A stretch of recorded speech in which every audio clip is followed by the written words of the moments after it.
മലയാറ്റൂരിലെ പെൺകുട്ടിയുടെ കൊലപാതകവുമായി ബന്ധപ്പെട്ട് പ്രചരിക്കുന്ന CCTV ദൃശ്യങ്ങൾ മറ്റേതോ ആണെന്ന് പെരുമ്പാവൂർ ASP ഹാദിഖ് ജിണ വ്യക്തമാക്കി. CCTVയിലെ ദൃശ്യങ്ങളിൽ കാണുന്ന പെൺകുട്ടി 1:53 മലയാറ്റൂർ പള്ളി പരിസരത്ത് എത്തുന്നത്. എന്നാൽ പോസ്റ്റ്മോർട്ടം റിപ്പോർട്ട് അനുസരിച്ച് ചിത്രപ്രിയ അതിന് മുൻപും മരണമടഞ്ഞിരുന്നു. ഇത് ഡോക്ടർ സ്ഥിരീകരിക്കുന്നുണ്ടെന്നും അദ്ദേഹം വ്യക്തമാക്കി. ASPയുടെ പ്രതികരണം. മലയാറ്റൂരിൽ പെൺകുട്ടി മിസ്സിംഗ് ആയി മർഡർ കേസുണ്ട്. ഇതുമായി ബന്ധപ്പെട്ട് പോലീസ് കൊടുക്കാത്ത മലയാറ്റൂർ ചർച്ച് അടുത്തുള്ള ഒരു വീഡിയോ സർക്കുലേറ്റ് ചെയ്യുന്നുണ്ട്, especially in social media as well as news channel. ആ വീഡിയോയിൽ സമയം രാത്രി ബിറ്റ്വീൻ 1 o'clock and 2 o'clock ആണ് ഓൺ 7 December. ആ വീഡിയോ വേറെയാണ്, not at all related to the case. As per the statement of doctor and other evidence which we have, പെൺകുട്ടി മുമ്പ് മരണപ്പെട്ടിട്ടുണ്ട്. ഈ കേസിൽ പ്രതിയെ ഓൾറെഡി അറസ്റ്റായി റിമാൻഡ് ചെയ്തിട്ടുണ്ട്. Right now proper investigation and evidence collection is going on.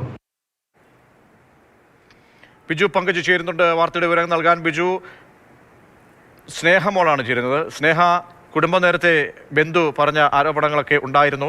ഇപ്പോൾ police കൂടുതൽ പരിശോധനയ്ക്ക് വിധേയമാക്കുമ്പോൾ പോലീസിന്റെ വിശദീകരണം എന്താണ്? ASP എന്താണ് പറയുന്നത്?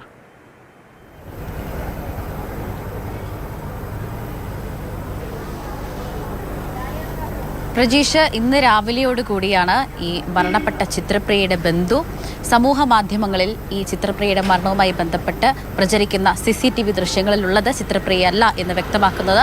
ഏതായാലും പോലീസിന്റെ ഭാഗത്തു നിന്നും ആ ഒരു സ്ഥിരീകരണം തന്നെയാണ് ഉണ്ടാകുന്നത്. 6-ാം തീയതിയാണ് ചിത്രപ്രിയയെ കാണാനില്ല എന്ന തരത്തിൽ പോലീസിന് പരാതി ലഭിക്കുന്നത്. 7 മണിയോട് കൂടി തന്നെയാണ് ചിത്രപ്രിയയുടെ മരണം സംഭവിച്ചിരിക്കാമെന്ന് തന്നെയാണ് ബന്ധുവും പറയുന്നത്. അതുതന്നെയാണ് പോലീസും ഇപ്പോൾ സ്ഥിരീകരിക്കുന്നത്. പക്ഷേ ഈ ദൃശ്യങ്ങളിൽ പ്രചരിക്കുന്നത് 1:53, അതായത് പുലർച്ചെ പിറ്റേ ദിവസം, അതായത് ഞായറാഴ്ച 1:53 ദൃശ്യങ്ങളാണ്. അതായത് ഒരു പള്ളിക്ക് സമീപത്ത് ബൈക്കിലെത്തിയ 2 സംഘത്തിലുള്ളവരുടെ ദൃശ്യങ്ങളാണ് പ്രചരിപ്പിക്കുന്നത്. ഈ നേരത്തെയും ബന്ധു പറഞ്ഞ അങ്ങനെയാണ്, ഈ സമയത്ത് ഈ സംഘം എന്തിനാണ് അവിടെ എത്തിയത്, ആരാണ് അവിടെ എത്തിയത് എന്ന് കണ്ടെത്തണമെന്ന് തന്നെയാണ്. ഏതായാലും ആ ദൃശ്യങ്ങളിലുള്ളത് ചിത്രപ്രിയയുടേതാണെന്ന തരത്തിലുള്ള ഈ ദൃശ്യങ്ങളായിരുന്നു പ്രചരിച്ചിരുന്നത്. എന്നാൽ അത് ചിത്രപ്രിയയല്ല എന്ന തരത്തിലുള്ള സ്ഥിരീകരണമാണ് പോലീസിന്റെ ഭാഗത്തു നിന്നും ഉണ്ടായത്. ഏതായാലും ഈ കേസിൽ പിടിയിലായിരിക്കുന്നത് ചിത്രപ്രിയയുടെ ആൺസുഹൃത്തായ അലൻ തന്നെയാണ്. ഈ മരണവുമായി ബന്ധപ്പെട്ട് അലനെ കസ്റ്റഡിയിലെടുത്ത് ചോദ്യം ചെയ്യുമ്പോൾ തന്നെ ഈ കുറ്റം അലൻ സമ്മതിച്ചിരുന്നു എന്നത് തന്നെയാണ്. പക്ഷേ ഈ കേസിൽ കൂടുതൽ ആരെങ്കിലും ഉൾപ്പെട്ടിട്ടുണ്ടോ എന്നതാണ് പോലീസിന്റെ ഭാഗത്തു നിന്നും ഒരു അന്വേഷണം നടക്കുന്നത്. കഴിഞ്ഞ ദിവസം തന്നെ റൂറൽ SP വിളിച്ചേർന്ന വാർത്താ സമ്മേളനത്തിലും അത് തന്നെയാണ് പറയുന്നുണ്ടായിരുന്നത്. ആരെങ്കിലും ഈ കേസിൽ ഉൾപ്പെട്ടിട്ടുണ്ടോ എന്ന് നടക്കുന്ന അന്വേഷണമാണ് നടക്കുന്നത്. കാരണം അന്വേഷണം ഒരു പ്രാരംഭ ഘട്ടത്തിലാണ്. ചിത്രപ്രിയ മരണപ്പെടുന്നത് 6-ാം തീയതിയാണ്. 9-ാം തീയതിയാണ് മലയാറ്റൂരിലെ ഒരു ആളൊഴിഞ്ഞ പറമ്പിൽ നിന്നും ചിത്രപ്രിയയുടെ മൃതദേഹം കണ്ടെത്തിയത്. തലയ്ക്ക് ഏറ്റവും ഗുരുതരമായ പരിക്ക് അതുതന്നെയാണ് മരണകാരണമെന്നാണ് പറയുന്നത്.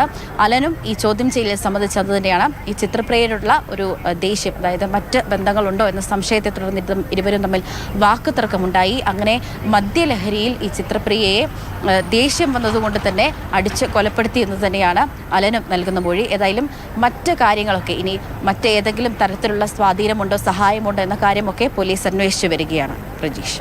ശരി, സ്നേഹയാണ് വിവരങ്ങൾ കൊച്ചിയിൽ നിന്നും നൽകിയത്.